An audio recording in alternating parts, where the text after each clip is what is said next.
Hello guys, आप लोग कैसे हैं। उम्मीद करते हैं आप लोग बहुत अच्छे होंगे, स्वस्थ होंगे, मस्त होंगे। हम हैं गोरखपुरिया कुमकुम।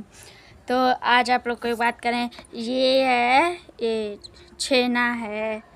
ये छेना है तो इसको कैसे खाया जाता है।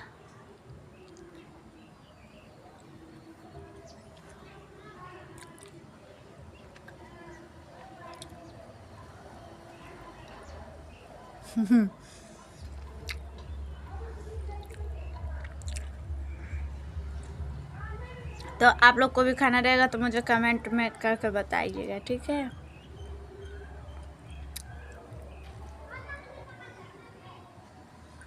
हम्म,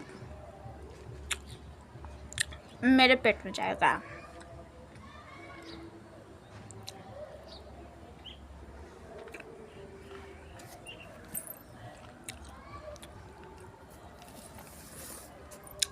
बहुत मस्त है,